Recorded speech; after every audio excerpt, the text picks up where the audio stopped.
Hello everyone. So today is 22nd of March 2024. So आज किसी importance articles हमें discuss करिबा of the Indian Express, that is the New Indian Express. When I go through the New Indian Express, I found from the last piece, that is the digital, যদি আমি দেখি বাকি digital related the but I would say the technology related articles. One things I found, that is here the what, the digital competition law. So here UPSC may focus on the digital competition acts, that is the 2002. So when we go to the digital competition act 2002, obviously everybody is aware is that act 2002 is what, that is the what, and having the statutory body, that what, the competition commission of India. So competition commission of India is there already, the double ci, competition commission of India. So which look after the trade of India, that means those trades which is taking place across the India, there must not be some irregularities to prevent the malpractices, to promote the sustains and competition market, to protect the interest of the consumer, and to ensure the freedom of trade, so that is why, so the competition commission India is there. Okay, so that could be one prelim related questions. So as that was, I would say, what, as the time is passing and the new technologies is emerging, so now we must have a body that will look up to the what, digital law, digital competition market. Okay, because now the e-commerce is blooming off, the new startups is coming out in the digital sectors. So that is why we need to focus on what, digital economy, and the digital competition must be also healthy, it should not be manipulated by someone else. Okay, so now it's been like already the European Union regulation competition, like what European Union regulation laws is there. So now the Ministry of that is what, corporate and the corporate affair has sought the comment from the public as well, and so the timeline is given, that is the April 15th, 2024. So that let have the debate ki what kind of laws is required to regulate such kind of industries, so and to maintain a fair business in India.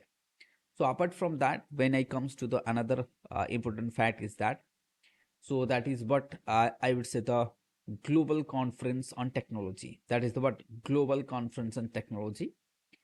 So it was held in USA, that is what, USA ରେ ହେଇଥିଲା. ଏଠି ଯଦି ଆମେ ଦେଖିବା important thing is that, that is the humanoid robot. Now nowadays everybody is focusing on this, I would say, but artificial intelligence, machine learning and deep learning. Now these words are pretty, I would say, what, commons nowadays, that artificial, machine learnings and deep learnings. So these things are coming up. Okay, so that is why, and every companies like Nvidia is one of the emerging and the what, and this company is ruling the USA, and this is the second most valuable company of USA after Apple. And it is also saying that the Nvidia will replace the Apple's few years, within a just year or the 2 years. The things to be here is that the graphics, AI graphics processor called the Blackwell. So this thing you have to remember. What is Blackwell?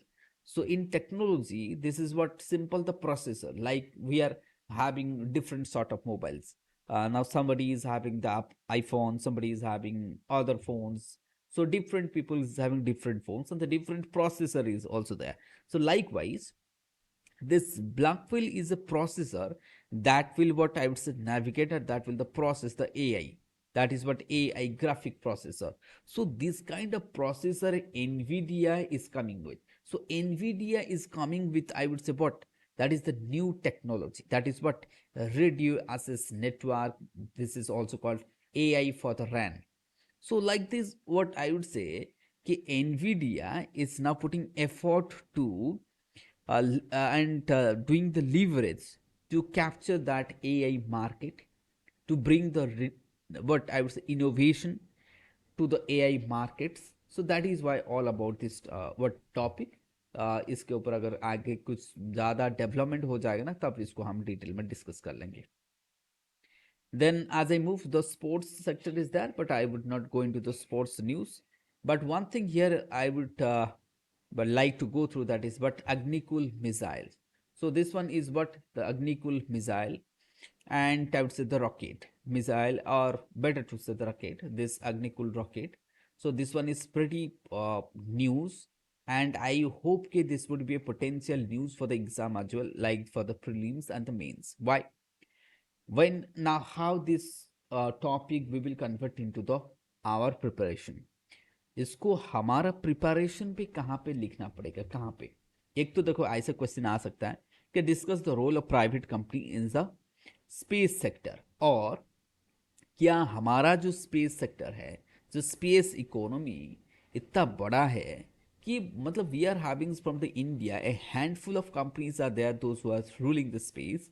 I would say better not that Tom's rulings, but space economy, only India and the ISRO, India's space sector, the space economy is only 1 to 2% of the global economy. Just imagine how big the global, I would say, but the space economy is there.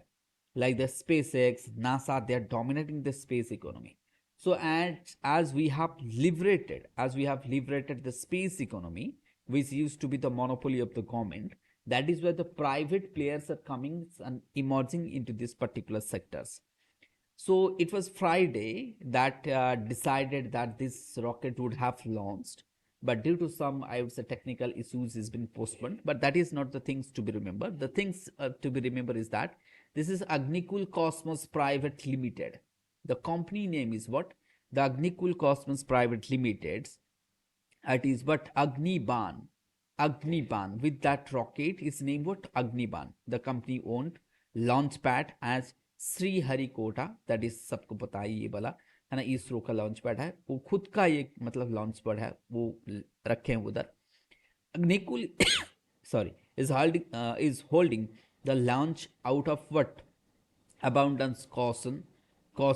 तो इनका क्या था ना, it was going to launch. It's a important things here is that IIT Madras, what I would say, incubated a startup 3D printing its space vehicle, the Agniban. So this space vehicle that has other rocket is made with what 3D printing of IIT Madras incubated startup system 3D printing. So 3D printing engine, that means one thing here that IIT Madras 3D printing engine है इसमें. SORB Orbital Technology Demonstrator, that is called SORBTD, aimed the testing technical capabilities. तो इनका ये हो गया, एक तो ये फास्ट 3D वाला है, क्योंकि इंडिया में जितने सारे भी रॉकेटेड सारे बनाया गया ना, वो सारे कन्वेंशियल मॉडल्स है, but this one is what fast private launch pad. ये तो हो गया हमारा ये कि apart from the ISRO apart from being the fast private launch pad, ये भी आपके लिए बहुत इंपॉर्टेंट हो गया कि प्राइवेट लॉन्च पैड इन्होंने आपके खुद के लिए बनाया भी. वो देख सकते हैं यहाँ पे दैट व्हाट श्रीहरिकोटा में खुद के लिए खुद बनाया, कंपनी ओन्ड लॉन्च्ड, मतलब खुद का पैड है जहां पे वो लॉन्च करेंगे.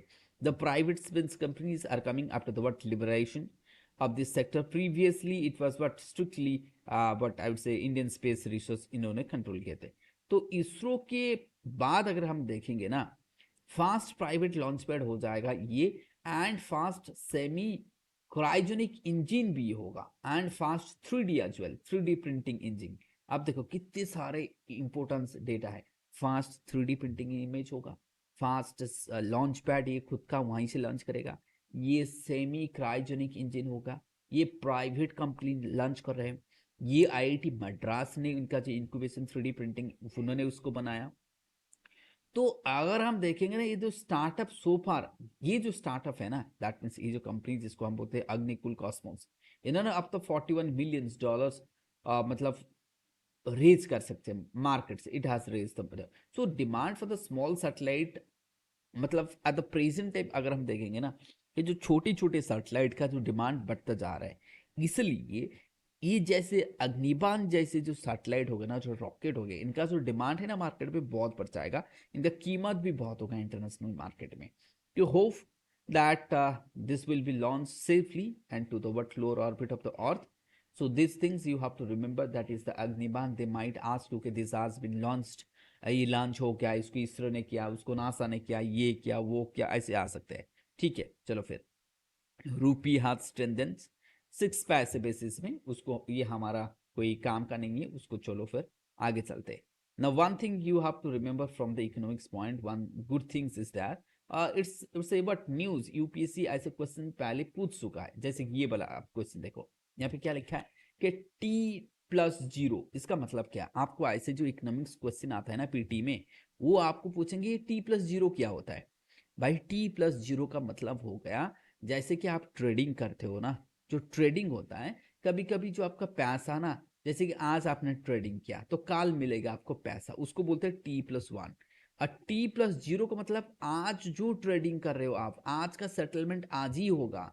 सेटलमेंट जो आप ट्रेड करते हो ना, तो वो सेटल एक दिन में हो जाएगा, आज ही सेटल हो जाएगा, कल के लिए वेट नहीं करना पड़ेगा। T+1 जो सेटलमेंट कल होता है, नेक्स्ट डे जो आपको पेमेंट रिसीव होता है, वो आज का सेटलमेंट आज ही हो जाएगा। क्यों ऐसे? सो दैट मीन्स आपको अगर पूछ सकता है कि T+2 क्या है, T+1 क्या है, T+0 क्या है, मतलब ट्रेडिंग +2 मतलब 2 दिन के बाद सेटलमेंट होगा, 2 दिन की एक सेटलमेंट होगा, उसी दिन ही सेटलमेंट हो जाएगा जिस दिन आप ट्रेड कर रहे हैं, तो उसको हम बोलते हैं T+0। ठीक है, तो सेबी ने इसको in the what September 2021 had allowed the introduction of the T+1 rolling the settlement cycle, but now it has also going to what, that is the March, from March 28 this is going to what launch by the SEBI। तो इसको कौन कर रहा है? Security exchange board of India introducing the what beta version of the T+0। इसको ये भी याद रखना पड़ेगा, कौन कर रहा है? सेबी कर रहा है। ठीक है, उससे पहले क्या था? T+1 था, उससे पहले क्या था? T+2 था। तो ऐसे हो रहा है। सो that what will happen, the more and more customer, more and more people will comes to the share market, the trading markets of India। तो मार्केट इंफ्रास्ट्रक्चर जो है ना, ये जो आपका जो market infrastructure institution jointly decided to shift to the T+1 cycles in a was phased manner and fully implemented by the 27th January। तो इसको आपको ये भी थोड़ा बहुत याद रखना पड़ेगा कि इसको कौन कर रहा है। ठीक है, लास्ट मतलब आपका जो लास्ट 2021 में था, ये वाला T+1 था, तो धीरे धीरे धीरे धीरे हमने T+0 पे आ गया। So that what will happens, there would be more, this would be time efficiency, cost efficiency, transparency, strengthen the risk management and overall the security system बहुत बढ़िया हो जाएगा, एंड ज़्यादा से ज़्यादा लोग शेयर मार्केट के आ जाएंगे। ठीक है, बिजनेस के लिए। ये वाला हमने देख लिया। सो नाउ तो रोहिंग्याज, इसके ऊपर भी यूपीएससी ने क्वेश्चन पूछ सका है कि रोहिंग्याज में क्या होता है। So they are coming from the Rakhine state of what, that is, सबको पता है ये वाला, बहुत काफ़ी दिनों से न्यूज़ पे है, जो म्यांमार पे रहते हैं, ये सारे मुस्लिम्स होते हैं। So and they are moving Malaysia, India, Bangladesh, they are मतलब here and they are moving. Okay, so ये वाला, क्योंकि जो कॉन्फ्लिक्ट एरिया होता है ना, इसको यूपीएससी हमेशा एक ना एक क्वेश्चन पूछ लेते हैं, तो ये वाला आपको याद रखना पड़ेगा। Apart from that this Gaza mapping, इसको ना अच्छे से मैप को ढंग से कर लेना, क्योंकि यहाँ से क्वेश्चन यूपीएससी, आई गेस के this year in the 2024 the UPSC will ask question from this conflicted area. आपको इधर पता है, आपको इजराइल है, इजराइल की इस साइड ईस्टर्न साइड पे वेस्ट बैंक है, and here will what, that is the West Bank, Jordan, West Bank, Israel. So ये तीनों के बीच पे है डेड सी, तीनों के बीच पे कौन है? Dead sea. So in other side I would say Israel and Jordan. तो यहाँ पे गाजा स्ट्रिप छोटा सा हो गया, अदर साइड ये इजिप्ट के साथ अपने बॉर्डर शेयर करता है गाजा स्ट्रिप एंड इजराइल, तीन साइड पे, लगभग तीन साइड पे इजराइल हो गया। तो मतलब इजराइल ज़्यादातर बॉर्डर शेयर करते हैं, और यहाँ से मेडिटेरेनियन सी हो गया। तेल अवीव कैपिटल है, सबको पता है, लेकिन द न्यू कैपिटल शिफ्ट हो गया किसको? जेरूसलम पे आ गया। तो West Bank and Gaza strip को मिला के हम एक नेशन बोलते हैं, उसको क्या बोलते हैं? पैलेस्टाइन। तो it's a what, two nation theory, it's a what, two nation theory. तो ये कन्फ्लिक्टेड एरिया है, इसका जो मैपिंग है यूपीएससी के लिए अच्छे से कर लेना, क्योंकि वहाँ से सिनाई पेनिनसुला पूछ सकते हैं, गोलान हाइट उन्होंने पहले पूछ सके हैं, टर्की वाला इशू उन्होंने पूछ सके हैं। तो ऐसे ऐसे क्वेश्चन आ सके। Now one thing here is the important thing is that fast global summit on the nuclear power. ये बहुत इंपॉर्टेंट है, fast global summit on nuclear power. जो fast global summit on nuclear power, ये बहुत ही important वाला news हो गया। ये किसको कर रहा है, कौन कर रहा है, जो कहाँ पे हो रहा है, ब्रसेल्स पे हो रहा है। तो ये 30 countries from the European unions, United state, Brazil, China, ये सारे ट्यूसडे मिले थे कहाँ पे, ब्रसेल्स पे। क्यों? They wants to spread the nuclear energy as the atomic energy that is for the civilians use as the clean and reliable source of energy, so that the temperature जिसको हम बोलते हैं ना कि climate change could be what production of the CO2 can be halted some extents. I'm not saying that would be zero. This is a what I was a fight. This is a fight where we have to use the available of the dispensables CO2 free energy. तो हमें अगर CO2 free energy चाहिए तो we need to promote the atomic energy. International Atomic Agency IAEA head Rafael Grossi told to the gatherings that is what atomiums in the Brussels. तो ये बस आपको इतना याद करना पड़ेगा कि ये पहला ग्लोबल समिट होगा जो ब्रसेल्स पे हुआ था। यूरोपियन यूनियन से ये सारे मिलके क्या था, किस लिए कि to promote the nuclear energy, because nuclear energy के पास जो इलेक्ट्रिसिटी जनरेट करने का जो कैपेसिटी है ना, that is awesome and the tremendous. So that is where the global electricity generation बहुत मतलब अच्छे से हो पाएगा, क्लीन सोर्स ऑफ एनर्जी जिसको हम बोल सकते हैं। ये आप याद कर सकते हैं। यहाँ पे politicals motivated news are there, we would not go through that one, so move to the editorial part। तो एडिटोरियल पार्ट पे बहुत बढ़िया न्यूज़ है, यहाँ पे हम देख सकते हैं। ठीक है, तो आ जाओ फिर एडिटोरियल न्यूज़ पे चलते हैं ना। Here is the editorial news. Editorial news पे देखो ये वाला पॉलिटिकल मोटिवेटेड है, तो मैं यहाँ पे नहीं जा रहा हूँ। तो मतलब यूक्रेन वार का है, यहाँ पे कोई ज़्यादा डेवलपमेंट नहीं हुआ है, वही वाला सीन है कि पुतिन आ गए फिर क्या होगा, मोदी जी का मैसेज गया कि भाई, तो I am not going in to that fact. Okay, तो ये वाला इसको तमिलनाडु पॉलिटिक्स वाला है, इलेक्शन से लेके उसको मैं कैंसिल कर रहा हूँ, इसको भी मैं कैंसिल कर रहा हूँ। ठीक है, ये बोर्ड एग्जाम क्या हो गया, but I will go through this one because हमारे काम का ये वाला है, ये वाला हमारे काम का आर्टिकल है। क्यों? तो ये वाला जो आर्टिकल है ना, सो ये बहुत इंपॉर्टेंट है। अगर इसको हम देखेंगे, that is what national council of assessment and the accreditational council, ये किसके अंदर आते हैं, दैट इज द एचआरटी।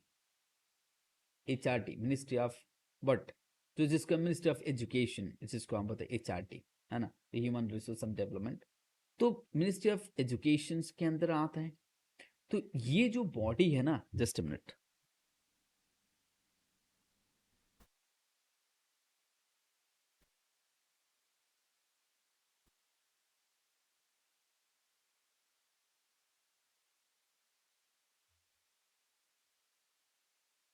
तो ये जो बॉडी है एचआरडी के अंदर आता है। ठीक है, 1994 इट वाज, अगर हम देखेंगे ये जो बॉडी था इसका हेडक्वार्टर कहाँ पे है, बेंगलुरु पे है। इसका हेडक्वार्टर कहाँ पे है, बेंगलुरु। ठीक है, तो इसको याद रखना पड़ेगा, इसका हेडक्वार्टर कहाँ पे है, बेंगलुरु पे है। ये कब हुआ था, 1994 पे। तो ये यूजीसी भी आता है। ठीक है, तो यूजी के साथ भी थोड़ा बहुत मिला हुआ है। तो इसका अगर हम देखेंगे, इसका हेडक्वार्टर कहाँ पे है, बेंगलुरु पे है। एचआरडी के अंदर आते हैं, ministry of human resource and development. Now what happens कि ये जो है ना, John J Kennedy, professors of the deans and the Christians deemed university of Bangalore. तो यहाँ पे क्या है, मुद्दा क्या है, देखो इशू ये है कि ये जो नेशनल असेसमेंट एंड एक्रेडिशनल काउंसिल, जिनका काम क्या है कि जितना यूनिवर्सिटीज है, कॉलेजेस है, उसको रैंकिंग देना, रैंकिंग करना। कौन सा बेसिस पे, जैसे टीचिंग हो गया, असेसमेंट हो गया, इंफ्रास्ट्रक्चर हो गया, टीचर हो गया, स्टूडेंट टीचर रेशियो हो गया, रिसर्च हो गया, आउटकम हो गया, ऐसे पैरामीटर्स पे ये क्या करता है, on the basis of certain parameters ये रैंकिंग देता है। इंडिया का सारे के सारे जितना कॉलेजेस, यूनिवर्सिटीज इनको देते हैं, including the deemed universities, ranking करता है। ठीक है, जो रैंकिंग होता है जैसे कि ए प्लस प्लस हो गया, ए प्लस हो गया, डबल ए हो गया, तो ऐसे रैंकिंग मिलता है इनको, ठीक है, ग्रेड बेस, ग्रेडिंग जिसको बोलते हैं ना, ग्रेडिंग। वैसे जैसे कि ये वाला लिखा है कि ग्रेड, तो ऐसे रैंकिंग मतलब इनका काम है कि इंडियन इंस्टीट्यूट का रैंक करना। लेकिन प्रॉब्लम है कि जो ये एन ए सी जिसको बोलते हैं नेशनल एक्रेडिटेशनल सिस्टम, ये जो है ना assessment and accreditational council, sorry the national assessment and accreditational council, इनके इन्होंने एक नया सिस्टम लेके आ रहा है। जो रैंकिंग का था सिस्टम, जैसे ए प्लस हो गया, ए डबल ए प्लस हो गया, ए प्लस प्लस हो गया, यहाँ पे चेंजिंग हो रहा है। क्या होगा अब? होगा रैंक 1 2 3 4 5 ऐसे रैंकिंग होगा। ए प्लस प्लस ऐसे रैंकिंग नहीं होगा। There would be a new ranking system. So the news यहाँ पे अगर हमें देखेंगे, ये यूपीएससी का क्वेश्चन जरूर बनेगा यहाँ से। द न्यू रैंकिंग आ रहा है और ये रैंकिंग का नाम क्या होगा आप देख सकते, that is based on the graded accreditation. Sorry. तो यहाँ पे अगर हम देखेंगे कि there would be a new ranking system.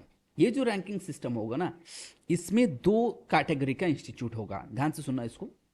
There would be what a new categorization and the ranking of institution. That would be two types. One, institutes of the national excellence and institute for the global excellence.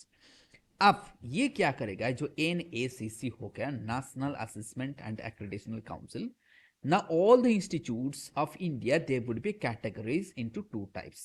इनको कौन करेगा? NAAC। क्या करेगा? एक तो हो गया national institutes of the national excellence and the institutes for the global excellence. इन दोनों टाइप्स में इनको डिवाइड करेंगे, ठीक है। पहले वाला जो होगा 1 से लेके 4 तक रैंक होगा। जो 5 वाला रैंकिंग मिलेगा वो होगा institute for the global excellence. जिनको 5 रैंक मिलेगा ना, नंबर 5, वो होगा इंस्टीट्यूट ऑफ 5 स्टार, 5 हो जाएगा। तो institute of global eminence and excellence 1 से 4 इंस्टीट्यूट ऑफ नेशनल एक्सलेंस। तो there would be what binary accreditational system will be introduce. Binary, दो तरह का। उससे पहले ये जो सिस्टम था उसको हम कैंसिल कर देंगे, ठीक है। कब से लागू होगा? तो ये इंप्लीमेंट होगा दिसंबर 2024। इनका कहना है कि प्रोफेसर का कहना है, जो John dean that is Kennedy का, कि जो NAAC ना, that is the national assessment and accreditation, उनके ऊपर ये बहुत फेवरेटिज्म नेपोटिज्म करते हैं। करप्शन बहुत इधर होता है, फेवरेटिज्म, करप्शन, इरेगुलरिटीज। किसको, जिसको रैंक ए मिलना चाहिए था उसको ए प्लस, किसको ए प्लस मिलना था उसको ए प्लस प्लस, किसको ए प्लस प्लस मिलना था उसको ए दे दिया। तो ये जो करप्शन इधर होता है ना, इनके अंदर कमियां बहुत है। कि ही इज सेइंग कि this national but assessment accreditational council which what already, ये बॉडी जो ना, ये बहुत मतलब उतना there is no transparency in that body. तो इनका कहना है कि ऑलरेडी ये बॉडी के ऊपर लोगों के पास ना विश्वास नहीं है, कि ये बॉडी बहुत ही बेकार है, ये करप्शन करता है, फेवरेटिज्म करता है, वो करता है, ये करता है, जो भी है। मतलब इनका एलिगेशन ये है। इवन इनका कहना है कि देखो, CAG ने एक बार ये बोला था उनको कि भाई ये लोग ना करप्शन कर रहा है, तो यहाँ पे करप्शन वगैरह भी चांसेस है। तो जो भी है, सो दैट इज वाई इरेगुलेटरीज बहुत है यहाँ पे। मतलब people don't have believes in this system कि हाँ किसी को रैंक मिल गया तो ये अच्छा है। तो ऐसे कुछ नहीं है, यहाँ पे बहुत फेवरेटिज्म नेपोटिज्म होता है, करप्शन होता है, ये चक्कर है। उनका कहना है कि भाई ठीक है, हम दूसरे मतलब अब now we are coming to the binary accreditational system. लेकिन ये जो डेटा कलेक्शन कैसा होगा, इनको कौन देगा, वो क्या, there would be whether there would be the transparency in that ranking, that institute for the national eminence or the okay or the institute for the national excellence and the institutes for the multi what international excellence। ये जो होगा कौन सा basis पे, data कहाँ से आएगा, कैसे कलेक्शन करोगे, क्या वहां पे नेपोटिज्म नहीं होगा? तो ऐसे ये सवाल लेके आते हैं। इनको कहना है कि ठीक है भाई, हम न्यू सिस्टम पे जा रहे हैं। एक तो पहला है कि लोगों को ऊपर, मतलब इनका ये कहना है कि देखो लोगों को विश्वास नहीं है। क्यों? कि बहुत सारे मतलब आज the NAAC says the advent of the what that is to encourage the institutional are, मतलब जितने सारे देखो हमारे पास बहुत सारे इंस्टीट्यूट है, लेकिन बहुत सारे इंस्टीट्यूट NAAC के साथ रजिस्टर किया ही नहीं। क्यों? उनको लगता है एक तो इनका ये लैक ऑफ क्वालिटी, हमारा क्वालिटी खराब है इसलिए हम नहीं जाएंगे क्योंकि रैंकिंग पे लो आ जाएगा। उससे देखो एक चीज है, बहुत सारे इंस्टीट्यूट इंडिया पे अभी भी है जो नहीं चाहते हैं रैंकिंग। क्यों? एक उनको लगता है वो बहुत पोर है, तो अगर उनको पोर रैंकिंग मिल जाएगा तो लोग एडमिशन नहीं लेंगे, इसलिए। दूसरा उनको ये लगता है कि ये जो रैंकिंग होता है ना वो रिलायबल सोर्सेस पे नहीं होता है, वहां पे करप्शन होता है तो नहीं आए। तो इसलिए बहुत सारे इंस्टीट्यूट, अगर हम देखेंगे कि 695 institutes and 34,700 colleges did not have accreditation. ये लोग अब तक NAAC के अंदर आए ही नहीं इसी डर के मारे, ठीक है।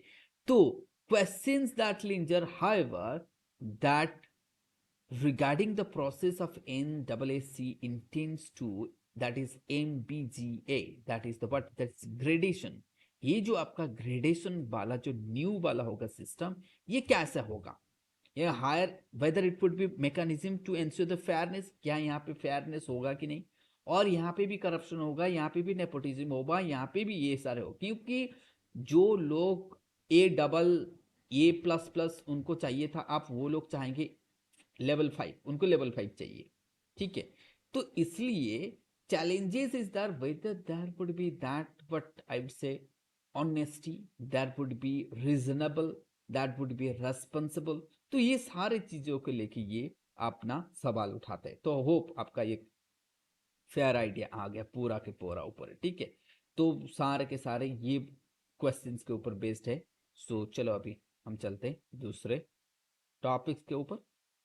हाँ, एक चीज ना आप लोग कमेंट नहीं करते हो, तो वो मैंने देखा कि यार कमेंट नहीं आता है, शेयरिंग नहीं हो रहा है। तो देखो शेयरिंग वगैरह होता है ना, कमेंट मिलता है ना, तब थोड़ा बहुत एनर्जी आ जाता है कि ठीक है यार चलो टाइम निकाल के कोई मतलब बना रहे वीडियो तो थोड़ा बहुत मिलना तो चाहिए।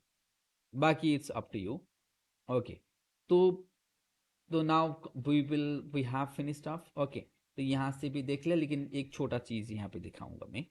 तो एक चीज, ये पॉलिटिकल मोटिवेटेड जितना हम नहीं जाएंगे, क्योंकि हाँ एक चीज हो गया जो आपका ये जो फैक्ट्स चेक हो गया। यहाँ पे क्या ना, सेंट्रल गवर्नमेंट ने बोला था कि फैक्ट्स चेक यूनिट नोटिफाइज। तो इन्होंने बोला था कि आईटी एक्ट के अंदर जो 2023 का आईटी एक्ट अमेंडमेंट किया गया, यहाँ पे बोला गया तो जो लोग गवर्नमेंट के खिलाफ बोल रहे, फॉल्स एलिगेशन लगाता है जिसके का कोई मतलब does not have evidence and they are putting allegation against the government and the false news is been spreading in the social medias, there would be strike downs through the what, through the this amendment of IT act 2023 के हिसाब से। उसको supreme court ने रोक लगा दिया। Supreme court ने बोला कि आप ऐसे नहीं कर सकते हो। आईटी डिपार्टमेंट को बोला गया था, उन्होंने करेंगे। सुप्रीम कोर्ट ने बोला, चंद्रचूड़ ने बोला कि ठीक है भाई, जो बॉम्बे हाई कोर्ट ने बोला उसको हमने स्टे कर दिया, ठीक है, उसके ऊपर हम देखेंगे, क्योंकि ये कॉन्स्टिट्यूशनल मैटर है, ये आर्टिकल 19 को वायलेट कर सकता है, ठीक है। तो that is why it had been put into the stay, इसको स्टे कर दिया। तो ये वाला आपको याद रखना है। यहाँ पे आप एक एमसीक्यू फॉर्म कर सकते हो एंड ये ऑल्सो यहाँ पे एक तो एमसीक्यू बन जाएगा, आप उसको भी साथ बना सकते हो, कोई लॉन्ग टाइप क्वेश्चन भी बना के लिख सकते हो। अगर हम नीचे आएंगे और थोड़ा तो कुछ यहाँ पे भी देख लेंगे। यहाँ पे तो मतलब जो कुल्डिया, ये याद रखना पड़ेगा आपका, मतलब ये कुछ पार्ट इसका मयूरभंज, कुछ पार्ट बालेश्वर पे है, तो सिमलीपाल बाईसपर रिजर्व के पास पे आता है। तो ये सिमलीपाल बाईसपर रिजर्व के अंडर भी आता है, ठीक है, पास पे एंड रीजन ऑल्सो। सो यहाँ पे कि आपको पूछ सकता है कि ये कहाँ पे है, बस उतना ही, बाकी कुछ नहीं चाहिए। यहाँ पे एक आप देखते हैं, दैट इज व्हाट, सुखालम, सौखालम, दैट सौखालम। ये इंपॉर्टेंट क्यों किया है? ये रीयूजेबल सैनिटरी पैड है, that is why this is very important. Reusable sanitary pad, ये आपको पूछ सकते हैं, दैट इज व्हाट सोखा, सौखम क्या है, तो ये आप याद कर सकते हो, ये that is reusable sanitary pad. तो आज के लिए इतना ही, thank you everyone, have a good day to all.